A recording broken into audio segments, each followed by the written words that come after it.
relationships, sex, passion with Dr. Laurie Betito. Hear the show live weeknights 10 to 11 on CJAD 800.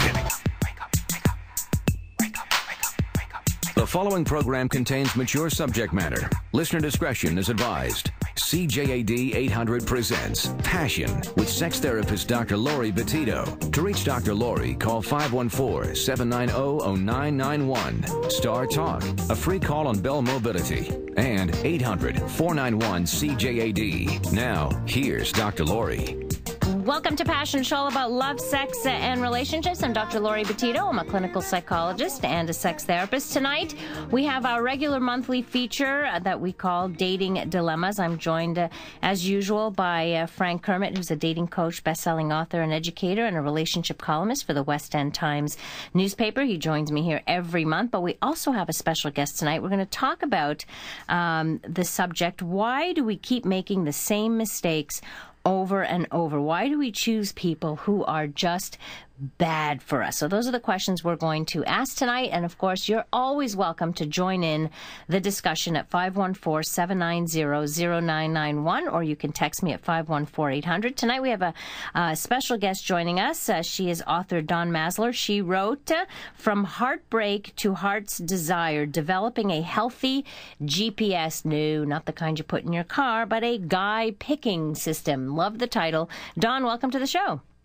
Hi, Dr. Laurie. Thank you very much. So tell me a little about the book and why. Well, let's go right to the question. Why you wrote this about women, right? For women? Yes. Okay. Yes. So why do some women find themselves attracted to men they know are bad for them? What's going on?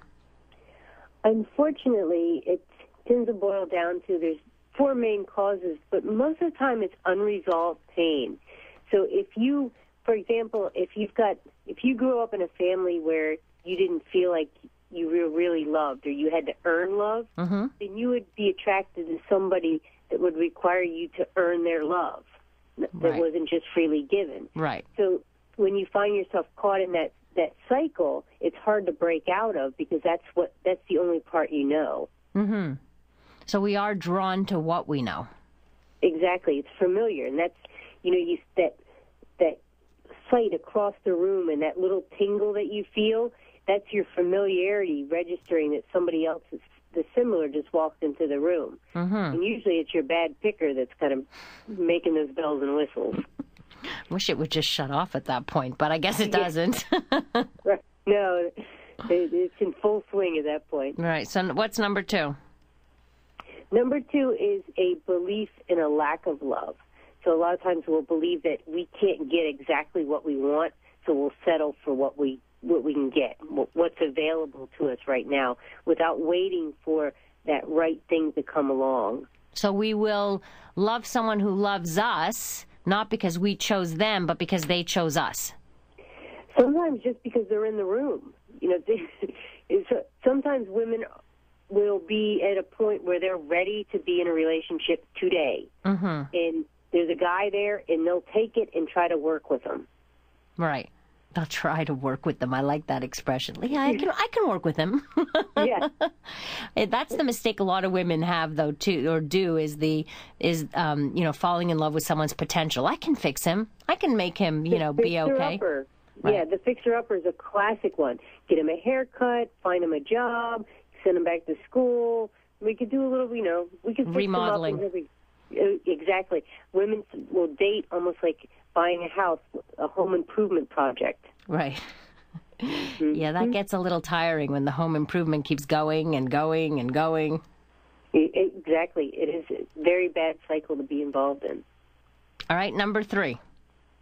Number three is negative programming. When we're growing up, sometimes you'll get these programs, things like all men cheat or all men lie, or you're not worthy of a good relationship.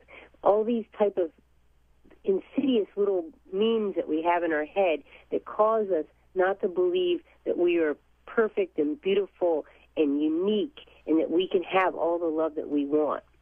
Right. And when we go out dating with those bad impressions in our head, we end up settling and picking people that will, if we don't feel worthy, we'll pick somebody that reflects that. Exactly. Right. It's like looking in the mirror and wanting to see that reflected back to us. The fourth one, Dawn?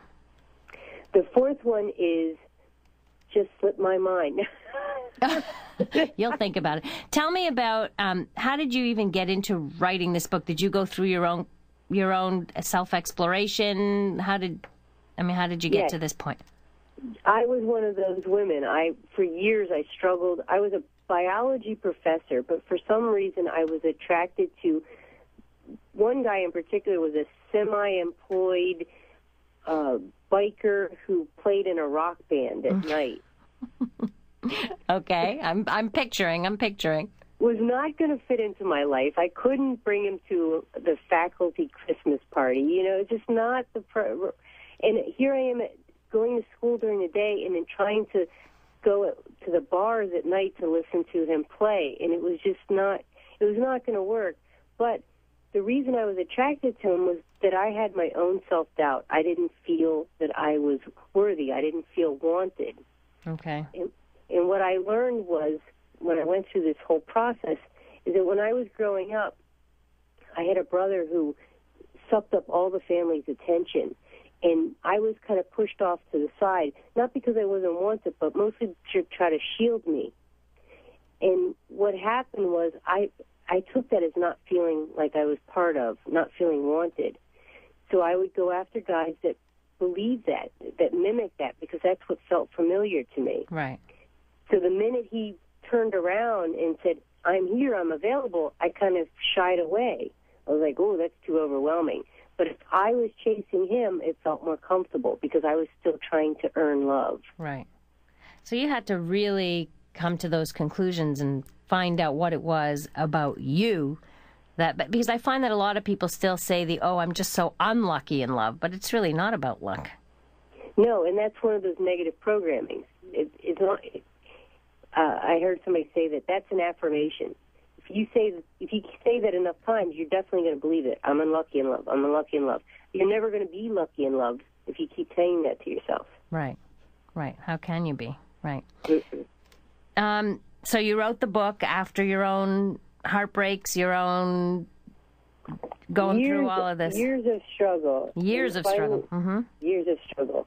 And finally one night I hit a bottom, and people had been telling me, I had gone to spiritual advisors, I had gone to therapists, I had gone to many different people, and they've been telling me things to do, and I just didn't do them. And finally, I decided to do them, and I took all of their suggestions, and that's what ended up being the book, was that I wrapped up the suggestions all together, because some of them were the same suggestions.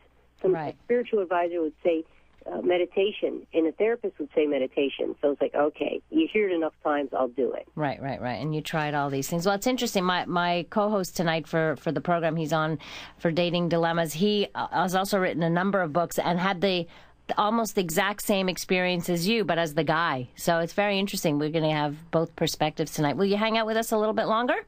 Oh, absolutely. All right. My guest, Dawn Maslar, the author of From Heartbreak to Heart's Desire, Developing a Healthy GPS Guy Picking System. More Dating Dilemmas coming up next here on Passion. From Loser to Seducer is the story of Frank B. Kermit. This book marks the triumph of a nice guy over most of his inner demons. This includes going from being a loser to managing 5 lovers at the same time, his first Valentine's date with 2 women at the same time, and getting back the one that got away. Want to learn how you can change your life? Buy this book at franktalks.com.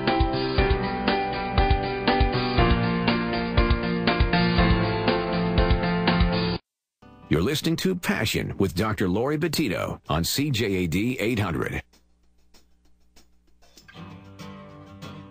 Tonight it's Dating Dilemmas. We're asking the question, why do we keep making the same mistakes over and over? Why do we choose people who are bad had for us. Have you ever been able to stop dating the wrong people, and how did you do it? Well, tonight we'll try to help you figure that out, fix your broken GPS guy picking system. But we also have Frank Kermit on here who will talk to us from the guy's perspective, because, you know, a lot of guys pick the wrong gals, just as much as the girls pick the wrong guys. So my other guest tonight is Dawn Maslar. She's the author of From Heartbreak to Heart's Desire, Developing a Healthy GPS Guy Picking System. So how do you fix this broken GPS there, Dawn? What do you tell women? Well, I actually have several steps in doing that. But the first one, and by the way, the fourth one that took my mind earlier was not defining what you want. And when you don't define what you want, you end up, a lot of women will date like what's available. Okay. They won't go into it like a big smorgasbord. They can't decide what they want.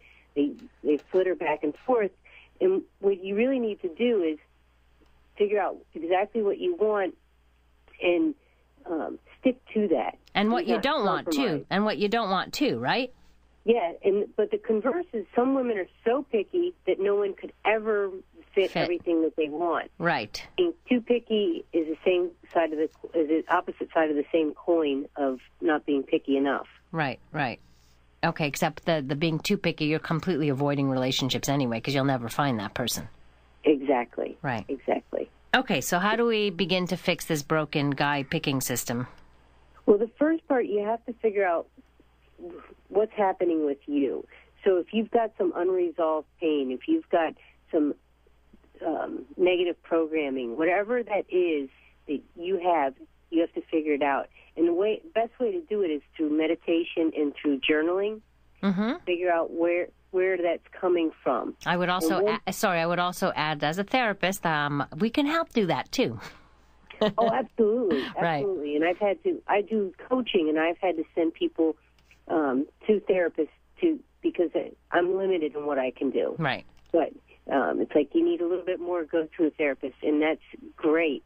And that kind of breaks that cycle because you can find what that limiting belief is, and then once we know what it is, now we can work with it. We can do some reprogramming, some positive affirmations, and I talk about self-care in the book, and then I also do a workbook, worksheets in the book. Okay.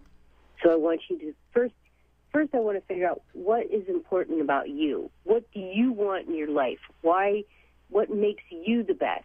And once we know that you're the best thing, you're ready to date, this is what you want out of life, then you can find a man to fit into your life, not fitting your life around a man. Right. And then go out and attract it. And that's what the worksheets are all about trying to figure out what you want in your life and what you want in your future. So you're really getting the women to ask the right questions of themselves to figure this out. Mm-hmm. You're becoming a conscious dater, where before we just relied on that little buzz, that was more of an unconscious dater. Right. So how successful are you been? Are you married now? Did you find the right one? Did you find the guy? I hate to almost say this, but I found a wonderful man. Yeah. I don't want to hold myself up as being like the epitome. No, but you're a good example. I mean, heck, you wrote the book. Yes, that's true. No, I found a wonderful man. We've been together for 5 years now. Okay, congratulations. Thank you. Good. So you had to go through a lot of stuff to get to the right one. But it's amazing. I've spoken to many, many women and men who have actually done the work, who have taken the time to look at themselves. You know, once you start examining patterns and you realize the common denominator is you, and you start looking at yourself and asking yourself the questions and really kind of digging and understanding why you do what you do, it's amazing how you start to see and the choices become so much different. We're going to go to our calls, actually. We'll take Cal on the line. Hi, Cal. Welcome to the program. Oh, thank you so much. And I wanted to congratulate you and your show and Mr. Kermit for his articles. I really love to read him. Thank you. He's great. Yeah, he is great, actually. And what I was saying, I didn't think I was going to pass so fast. Anyways, when I was much younger, I'm in my early 50s now, but when I used to be like teenage to young adult, and I used to always have my eyes set on men, like professional men. I like the prestige of things. Okay. Because if I were going only for the money, I would have picked up a professional, like a hockey player or, something like that. Sure, they're easy to find. Well, they're not bad looking, but I go mostly for the intellectual type. Okay. And my mom used to tell me all the time, Carol, because we're never rich, in our family, rich financially speaking, and she used to tell me, Carol, you're aiming too high. You're not ladylike enough. You're not ladylike enough. And she said, look at all these women around those men. She said, they're really ladylike. She always kind of put me down. And one day there was a guy turning around her, like wanting to date or something. But he wanted to get at me. But I was a little young for him anyways. And I told my mom, I said, I wish he would be more with you because he's trying to get at me too much. She said, what do you mean? He's not looking at you. He's looking at me. I guess you figured out there was something going on there, right? And your mother's influence on your choices. No, you know what I think? I can understand some daughters being jealous of their mothers who succeed, but it dawned on me, and somebody told me much later, it was jealousy. My mother was actually jealous of me. Yeah. Now, when a guy told me this, a friend of mine told me this sometime, I almost laughed in his face, like I mocked him, literally. Mm-hmm. I say, you're crazy. That cannot be. But that can mess you up, can it, Dawn? I mean, that's... I am messed up in a sense that I never really wanted to date afterwards, and I said, I'm worth crap, Right. You felt you didn't feel worthy of. No, exactly. I say, this is not for me, but I tried to dress nice and like a fashion card, fashion plate, and all that. Even the most loving, caring, best mother in the world can sometimes pass along those negative programming. Why could they? Why is it that they are so bitchy? I don't understand. Why some mothers can be like that? You're asking, Carol? Yeah, excuse my language, but why are they like that? Okay. What is it with them? Let's get Frank wants to say something in here. Frank, weigh in on this. Hi, Carol. Thanks for calling in, and thank you for the compliments. I'm so happy to. I love to read you, Thank you very much. And you have a nice smile, by the way, and I love your hat. Thank you. Now, in terms of... I'm referring to the Western Times. Yes. Yes, we know. In terms of that situation, when getting into coaching and dating, it's important to remember that your parents did the best that they could with what they had. Yes. But that means also that what they had may not have been good enough. So they might have had their own issues. It could have just been an issue that your mom wanted the attention that you were getting. And one of the things that I teach, especially to men, is to beware your mentors. Always beware your mentors in any field, but especially in relationships. Because when it comes to relationships, you're talking a lot about personal development, you're talking about personal feelings and personal dysfunctions. Well, maybe she was trying to protect me, like... I don't know. It's possible she was trying to protect you. Too, It could be a combination. Could be jealousy, absolutely. Carol, let's we'll get Dawn to see if she can weigh in on this. Thanks so much for your call. Appreciate it very much. All right, guys. Bye-bye. Have a nice evening. Thank you, Dawn. What do you make of that? What would you? How would you interpret that? Well, I think even the best intentions, mothers will send the bad information sometimes, but I agree. It could have been just simple trying to protect her daughter, not wanting her daughter to grow up yet. Maybe, and start dating. No, honey, it's not you, it's me. Right. It could be something as simple as that. It could also be that the mother had negative experiences with dating and had her own negative programming about men.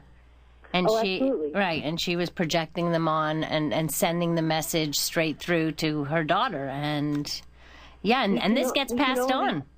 We can only teach what we know. That's true. So if that's what her mother knew and that's what she heard from her mother, she passed it on. And until you really sit down and stop the cycle and look at what you're doing, you don't really think about it. You just unfortunately pass it on. Right. And I think that's a lot of how we function. We don't actually stop to think. We do so many things automatically because they just feel right or comfortable, even when they're not healthy for us. Yeah, familiar is the word. And we don't stop. So it ends up being kind of an unconscious drive to lead us in that direction. It's like an automatic pilot rather than, sometimes it's a GPS that takes you without you programming it. And I think we need to learn to program our own GPS. So on that note, Dawn, thank you so much for joining us.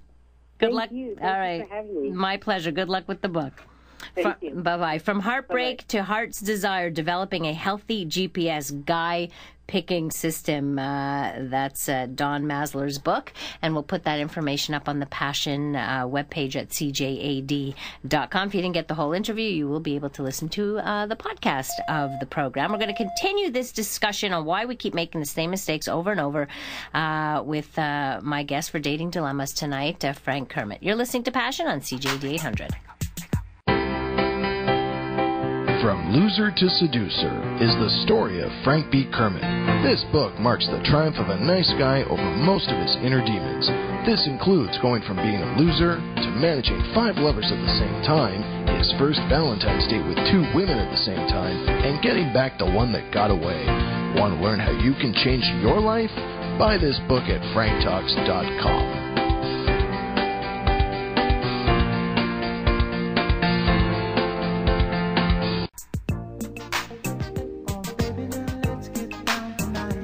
Welcome to the second half of Passion. Tonight we have Frank Kermit on the program with me. He's a dating coach, a best-selling author, an educator. He's a relationship columnist for the West End Times newspaper. Clearly a very well-loved guy in the NDG area because you have lots of fans. Apparently I do. I'm very happy to hear that. You can go to his website, franktalks.com, for information about his books and coaching and all that other stuff. Tonight we're talking about why we keep making the same mistakes over and over again. Of course, we'd love to hear from you if you have any thoughts about this. Maybe you've been down that road. Maybe you've been able to finally stop dating the wrong people and finally found the right one. And how did you finally get into a healthy relationship? What did you do? How much thinking did you have to do beforehand? And did you do any self-exploration to get over that? So we had Dawn on, who was talking to us about certainly the females doing the picking. But you've worked, Frank, a lot with men over the years. So you can give us certainly the guy's perspective. Why do guys end up with the wrong girls? I'd like to say, based on my research, I think it all comes down to emotional needs. People end up with the wrong people because your emotional needs are programmed to respond to the wrong people. This is Explain. This is not about what you like. It's about who you respond to. Now, if you have emotional needs that are healthy, you will get into emotionally healthy relationships. And when something happens in an emotionally healthy relationship that goes against your boundaries, against your deal breakers, against your values, the emotionally healthy person will end that relationship and make themselves available to someone new. Okay. Right. So maybe we can talk about because you keep talking about emotional needs, what are the healthy emotional needs that you're referring to? Okay, one of the healthy emotional needs of men is our quiet time. We want our quiet time. We want to be able to process our day, process our emotions. Now, if I'm in a relationship with somebody who's not giving me my quiet time, who's not giving me my space... Or who doesn't understand that need. Exactly. The type of person who, when I say, okay, that's it, I need to go out for a walk, and then will chase me around the block when I just need some air. That happens a lot, right, Frank? Of course, okay. but it's not because of malintentions. Right. When a woman is chasing a man like that, what she's looking to do is she wants to connect, she wants to discuss, because those are things that are important for her to help build a relationship. And they are important tools to build a relationship, but it's the context. In that moment, the man is not in a headspace to even discuss that or connect. He needs to figure things out for himself in that moment. We have to process it. Men and women, we are wired differently. Yes, we are. So that's a healthy emotional need. But what happens when even a healthy emotional need is taken to an extreme, where a man needs his quiet time so much that he becomes distant, that he becomes stonewalling, emotionally unavailable to his partner. That's when even a healthy emotional need goes to an extreme. And then it becomes unhealthy. Exactly. Okay. Some of the mistakes that men make, generally speaking, when they're looking to choose a girl, they'll make the mistake of dating a particular girl because they want the approval of other men. Okay. What, that she has to look a certain way? Well, or they want to be able to say, they want all of their friends to be jealous. I want to walk in with this particular girl on my arm, not necessarily because I like this girl or I like how she treats me or what she adds to my life, but I know that if I get her, all my friends will think I'm cool. That's the trophy wife, then. You're talking about the trophy girlfriend. Exactly. It's a very immature attitude, a very emotionally dysfunctional attitude, because a man who's constantly trying to get the approval of other men is never his own man.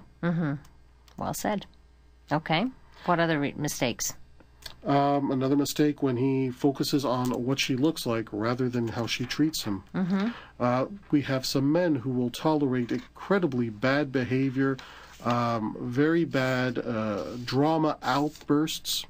You know, the type of thing that makes you say, wow, is it really worth it to stay in a relationship when you're with somebody who behaves in this manner, who embarrasses you in public? Some men will say, yeah, but she's hot, and I don't want to give that up.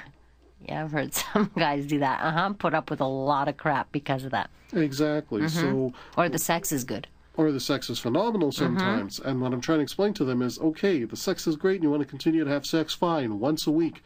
But start dating other women because you want to look at who else is available.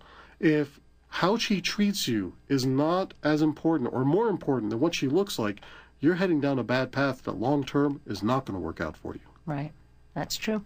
514-790-0991. You can also text us at 514-800. This is Dating Dilemmas. We've got Frank Kermit on the program with us, and we're talking about why is it that we keep making the same mistakes over and over again. Hi, Matt. Welcome to the program. Hi, it's Matthew.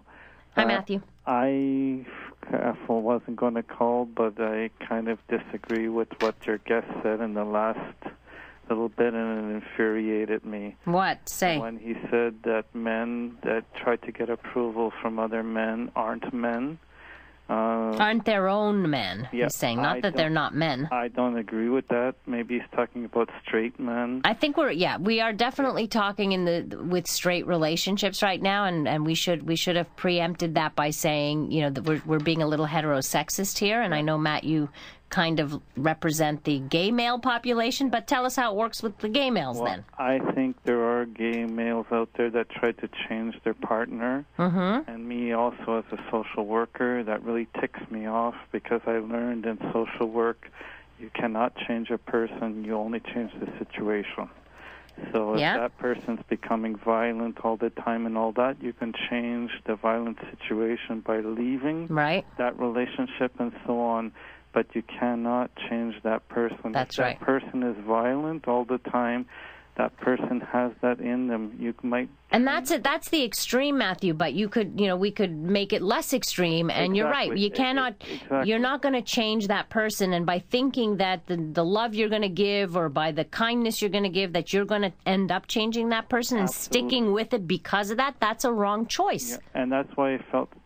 For your guest, the guest you had on at the beginning, I feel for her because I noticed that in a lot of my women friends, lesbian and not, they always, it's good intentions, and as your guest now that you have said, men are really hard on that. They need their space. They need their free time. They could put a backpack on themselves and leave for all. So you agree? So you agree with Frank when he says that? Yeah. Okay. We need our space.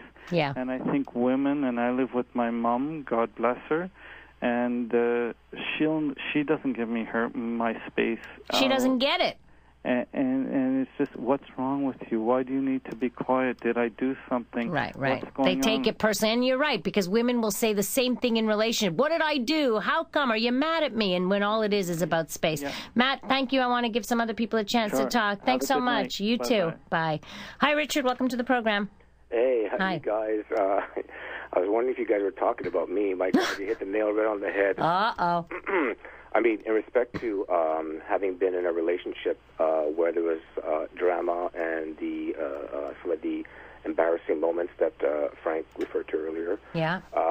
But, I mean, the chemistry and connection we had on a physical level, even, outside of the bedroom, even just the way we communicated was just something that was, bar none. It was incredible. But because of some of these situations, I guess my guard was always up, and I never truly, I guess, fell in love with her. And when she asked me how I felt, I was just being honest at the time at how I felt, so our relationship ended. But then, in retrospect, after a few weeks have gone by, I realized that maybe some of those drama incidents were things that we may have been able to work on, and that's maybe something that maybe Frank can answer us, whether that's something that inherent in someone's personality that can change or, can be curbed, because I thought maybe that connection was so hard to find, we can maybe try another shot at it. But then when I put up my guts to call her back and contact her, she had already met someone else. Okay, good question. Frank, what do you think? Is that something that would have changed, do you think? It would not have changed, Richard. You made the right decision. Now let me give you a bit of a background here. As a man, sex is an emotional need for you. So when you have that chemistry and when you have that sexual chemistry that also carries over into the way you communicate, that's going to be powerful for you. However, like you said, you were never fully able to trust her. When a man's emotional needs are met, he ends up feeling a bonding trust to the woman he's with. That's what allows even the most notorious player to eventually commit. You didn't have that bonding trust with her because on some level, although she addressed some of your emotional needs, she violated others. Yep. For a man, his lifestyle, and you talked about the drama, the incidents, if what she does goes against the lifestyle he wants to have, that's a violation of your emotional needs. That's why you don't have the bonding trust with her. But it's also part of her personality in terms of how she responds to her own emotions. It's a little bit more than that. For a woman, the need for emotional range, what we all call the drama, is an emotional need for women. And if not all women are drama queens. No, I didn't say drama queens. Okay. But they have a need for a bit of an emotional range. Because the range, okay. Do you understand? Mm-hmm. I'm not saying all women are drama queens because I know they're not. I wouldn't have gotten married if that were the case. I will say that all women want to experience a range of emotions. But when that healthy emotional need in women is taken to an extreme, it can become destructive to the potential futures of their relationships. And that's what I think happened to Richard. Right. And if Richard is asking, would it have worked out? The answer is no, because it's her emotional need that's at play here. It was taken to an unhealthy extreme, and the only person who could have fixed that or changed is her. Yeah, so she would have had to accept that there was something not healthy with her. She would have had to seek out help for herself, fixed it for herself, not for you. Then maybe it could have worked. Well, I guess that's part of the thing that I keep on trying to remind myself to justify my action is because I owned up to some of the things that I did wrong and the things that I thought that could have been done a different way, but she never really admitted to her. Well, there you go. And when we broke off, I didn't really feel the heartbreak because I was so angry. Right. But then when I tried to reconcile, that's like I've been feeling that heartbreak since like the last 3 weeks. You're going to have to let that go because I'm trying, and it's getting better, but it just, I guess it was just a low blow. Right. Well, I think part of it is maybe your guilt, having broken up, and it sounds like you made the right choice. It really does. It sounds like it would have gone on further, and you would have gotten angrier because each episode would have been like one more nail, one more. You know what I mean? Yes. And then it would have been ugly, even uglier. So, and it would have taken a bigger toll on you. Well, thanks for the talk, guys. All right. I love the show. Thank you so much, Richard. Thanks for calling. More dating dilemmas, and we'll take more of your calls coming up next here on Passion. From Loser to Seducer is the story of Frank B. Kermit. This book marks the triumph of a nice guy over most of his inner demons. This includes going from being a loser to managing 5 lovers at the same time, his first Valentine's date with 2 women at the same time, and getting back the one that got away. Want to learn how you can change your life? Buy this book at franktalks.com.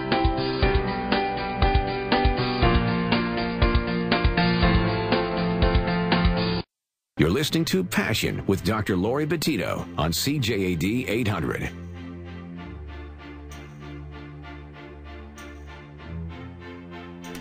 Dating dilemmas tonight on Passion. We're talking about why we make the same mistakes over and over again. Frank Kermit is my co-host tonight. Kayla joins us. Hi, Kayla. Hi, Laurie. Hi, Frank. Thanks for your show. You're very welcome. Thank you for listening.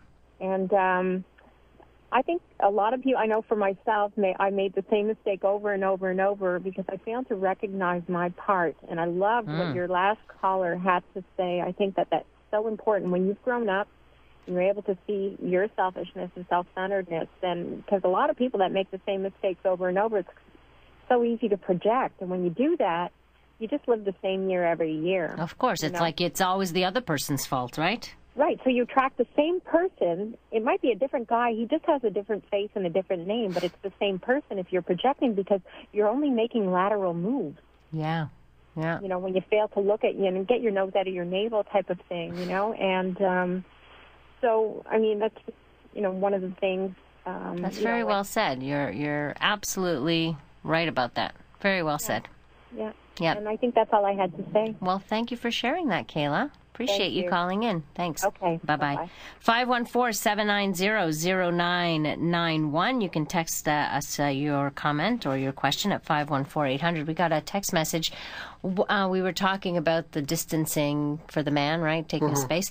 This is in reference to that. What if the role is reversed, where the man chases the woman when she goes for a walk? He wants to connect, but she's distant. What does it mean if a woman wants her space suddenly? Chances are she's either really, really angry in that moment, so the emotion is flooding her, and she doesn't want to end up saying something that's going to be hurtful or damaging to the relationship. And guys, the only time you should really be chasing a woman is if at that moment she's in the need of you to address that she is unique to you. Because there are some women who want to be chased in those cases. It really depends on the context here. Right, because I've heard many women, like, you know, leave and then they get mad because, what, he didn't follow me? Like, he didn't come get me at the elevator? Like, what's that? And then they get madder. Some women have a very strong fear of abandonment. So what they'll do is that they will push a man away just to see if he'll chase her. Okay. Here's the problem. A high-quality guy is not always going to chase a woman. That's right.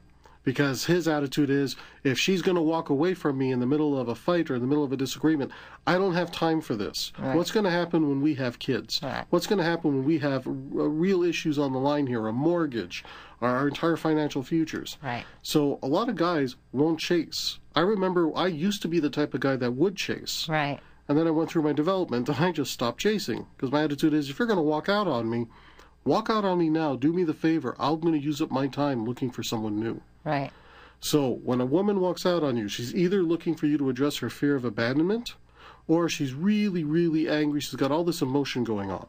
If she has a lot of anger and so on, and she just wants to cool off, let her go cool off. Right. But if she comes back to you and gets angry at you and says, hey, listen, you should have followed me and so on, no, that's an immature behavior. If you're going to run out and expect me to chase you to address your fear of abandonment, that means your fear of abandonment is out of whack. It's too much. Well, then it's something that needs to be addressed.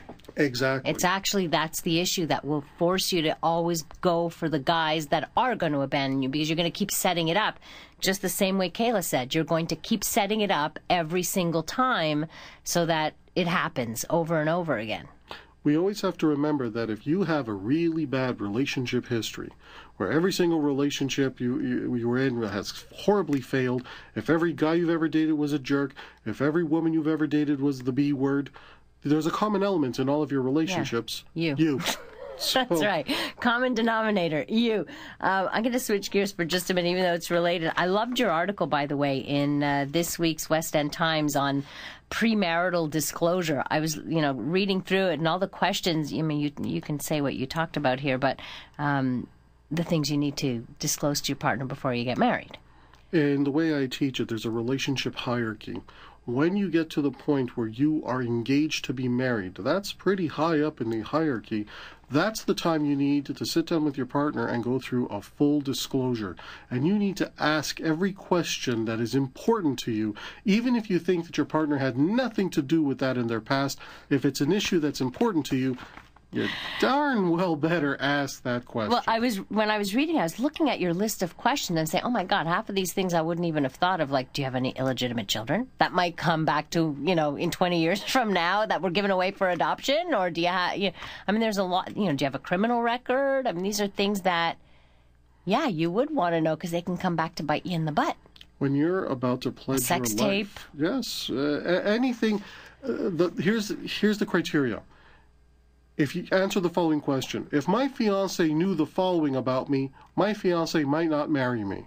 Yeesh. Whatever the answer to that question is, that's what you need to sit down and tell your fiancé. Okay. Did you ever pose nude for an ex and your ex is in possession of those pictures?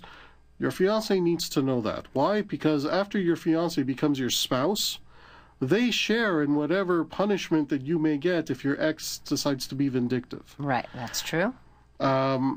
Did you have a child with somebody out of wedlock that was given up for adoption that might come knocking on your door in the future?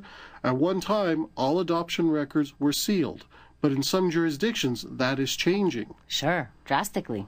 You can have access now. And we have no idea what the legal ramifications of this is going to be. Have you ever been a sperm donor? Exactly, that's something else. Have you ever been a sperm donor? Have you ever participated in the sex trade industry? Ooh. Whether you worked as a sex worker, whether you worked, maybe you were a client. Uh-huh. I remember. So you would disclose that if you were a client? Well, if you frequented prostitutes? I think you should, because it's something that might come up. Whenever I've talked with women who worked in the sex industry, even during a short period of time just to get themselves through school, it's happened where they meet up with somebody in an office boardroom and it turns out that one person there was the client and she was the sex worker. And it's very awkward. Right. But your spouse needs to know that about your history. Whenever a spouse says to me or somebody says to me, well, my spouse doesn't need to know everything about me. 20 years ago, there were ways to keep secrets a secret forever. Not anymore. Not with Facebook, not with your entire history. I believe we were talking about this just the other day when we know people who are using Facebook to connect with people that they haven't seen in 20 or 30 years. Yeah, I know. It's wonderful in one way, but they could come back to haunt you, right? Because they can post something about something you did way back then or whatever.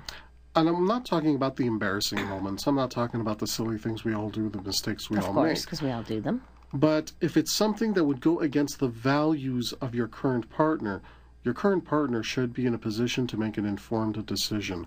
If you and your last partner, prior to dating your current fiancé, led a very wild lifestyle that your current partner would never have approved of, you got to let your current partner know. Right, right. Because when those pictures or those stories or those... Or somebody mentions it. It's better that your partner hears it from you than from some stranger who might want to use it against you. We all have enemies. Okay? Relationships all have enemies because there's always somebody that doesn't want to see you and your partner together.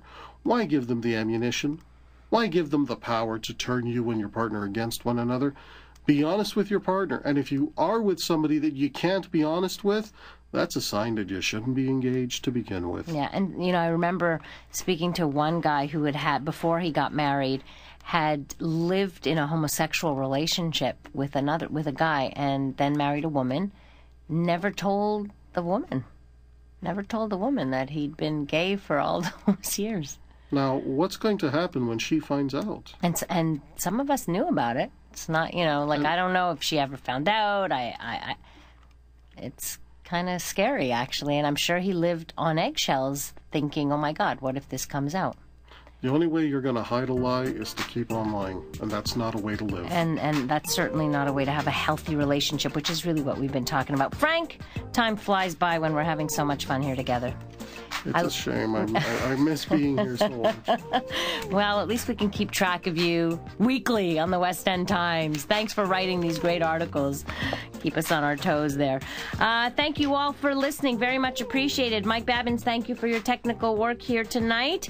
If you need to reach me, passion@cjad.com. Follow us on Facebook just join our Passion Facebook group. We'd love to have you on. There was a glitch in the thing, and we had all these hundreds of members, and all of a sudden they all disappeared. So you have to rejoin. So now I'm just asking everybody just to rejoin. You can also follow me on Twitter at Dr. Laurie Sex Talk. News is coming up next, followed by the CJAD Comedy Show with your fabulous host, Joey Elias. Have a great rest of the night, and please remember, life is short, so take the time to smell the flowers and indulge your passions. Listen to Passion with Dr. Laurie Betito, live weeknights 10 to 11 on CJAD and CJAD.com. From Loser to Seducer is the story of Frank B. Kermit. This book marks the triumph of a nice guy over most of his inner demons. This includes going from being a loser to managing 5 lovers at the same time, his first Valentine's date with 2 women at the same time, and getting back the one that got away. Want to learn how you can change your life? Buy this book at franktalks.com.